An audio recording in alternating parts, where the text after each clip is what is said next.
Hi guys, bienvenue sur channel là. Welcome back to my channel. Today we're going to be making a bulgur wheat porridge. Jeudi nous allons faire yon Labouyi Blé. But first, I want you to hit the subscribe button for me and press your notification bell so that you will be the first to know every time I post a new video. Cliquez sur abonner et puis pesez ti cloche là comme ça pour qu'à toujours connaître chaque fois que poster yon nouveau vidéo. Let's get started. Okay, so you're going to need your bulgur wheat. Wap bezwen blé ya.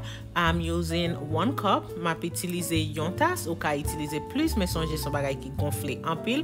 So a little bit will go a long way. You don't need a lot. 3 cinnamon sticks, 3 morceaux cannelle, and also some anise stars, yon ti anise toile. And I will also peel 1 lime for some zest. Map kale yon citron pour zest. And I'm also going to be using some nutmeg. Ma utilize yon ti muscade. And about half of a cup of sugar. I'm using brown sugar here. Demi-tasse sucre. Ma utilize sucre rouge. And also some cinnamon powder, some ground cinnamon. Ma utilize yon ti poudre cannelle. 1 can of evaporated milk. I'm using carnation milk here. Yon boitelet carnation. And we're also going to need some vanilla extract. Na besoin yon ti essence. I'm also going to be using this plant-based coconut and almond blend. It is optional, you don't have to use it. Ma utilize lait sa ki fait avec zaman et puis cocoye. Ou pas besoin utiliser di sou pa gen, c'est pas nécessaire. And you're definitely going to need some salt. Wap besoin yon ti sel. And now before we allow the bulgur wheat to soak, we're going to give it a good rinse. Avant nou mette blé a tremper, na rinse li. Okay, so now it's time to soak our bulgur wheat. I'm going to be adding 2 cups of the milk that I showed. Kuna se moment pour nou mette blé a tremper, ma pa ajoute 2 tasses nan lait ke mte montre nou. Now, the milk again, guys, it is optional. So if you don't have it, you can either use whole milk or you can just use water. Water is the traditional way, but you know, I like to break the rules, so I'm just going to add milk. Si ou pa gen let la li pa nécessaire, ou kapab just ajoute l'eau.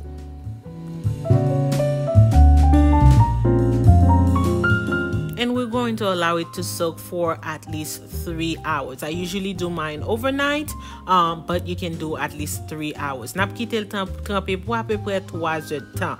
Now, des fois, moi kon fè pam nan depi nan aswe, mais li pa nécessaire, juste kite l trempe pour à peu près 3 heures de temps. Okay, so I add my cinnamon sticks to about 10 cups of water. Mwen ajoute cannelle mwen nan 10 tasses d'eau. Remember guys, you need a lot of water to cook this. Do not be shy. It's better if you have more water than less, because you still need the water to blend it. Songe pou nou ajoute, préfère nou ajoute plus d'eau que pi petit d'eau, parce que n'a besoin de l'eau pour nou blender blé.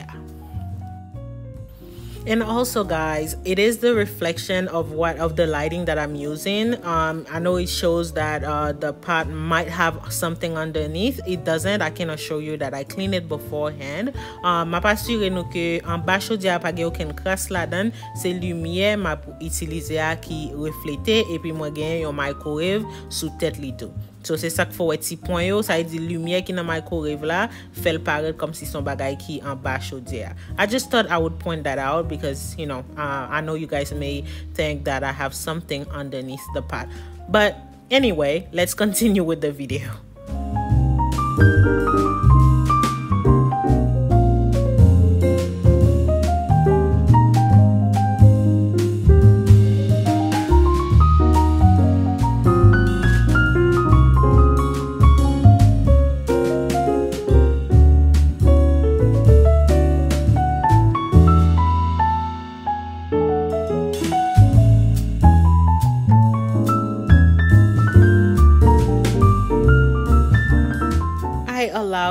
water to come to a boil. Mwen kite l'eau a bien bouilli. And as you can see, the wheat definitely absorbs all the milk. Nou ka we ke blé a absorbé tout lait la, which is not a problem because it will cook a lot faster, a lot easier.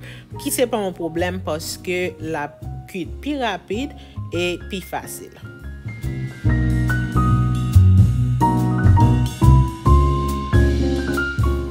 Okay, we're going to add some salt. I'm using half of a teaspoon. N'a pas ajouté yon ti sel, m'a utilisé seulement demi ti cuillère. And also make sure you don't put the lid directly on it because it will easily overflow.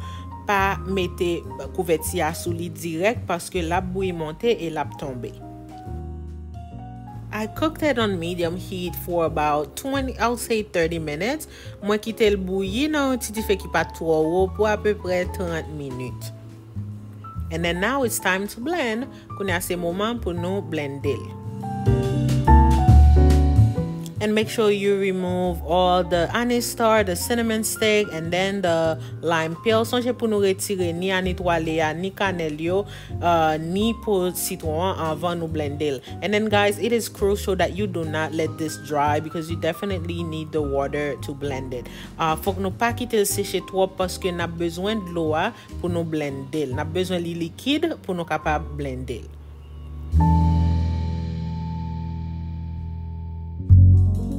And remember to blend a little bit at a time. Sonje pou nou blender li ti kras pa ti kras. Pa blender tout ensemble. Do not blend all of it together.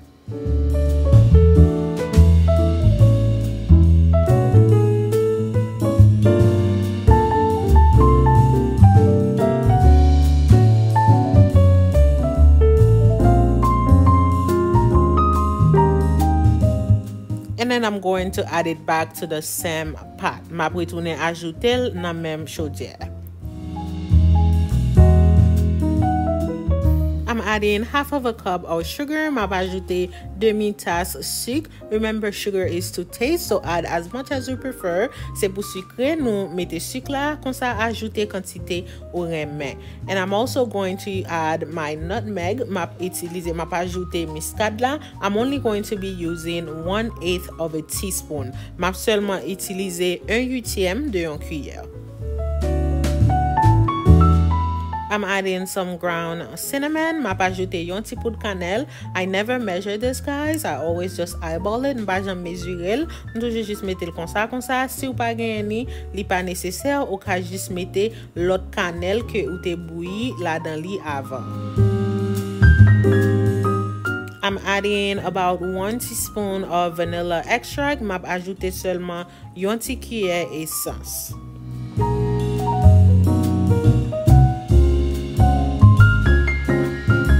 I also add a piece of butter. Ma ajoute yon ti morceau beurre. Okay, I'm adding my evaporated milk, and I ended up only using 3/4 of the can. Now I did add it a little bit at a time. Moi seulement utiliser 3 cannes en boîte là, et puis moi ajouter le ti kras pa ti kras. Because what I do, I like to give it a stir just so I could check the consistency. M'toujou reme brasser li pendant m'ajouter la ti kras pa ti kras. Comme ça pour m'ka fait attention pour m'pa mettre trop lait et puis pour la bouillir pas trop liquide.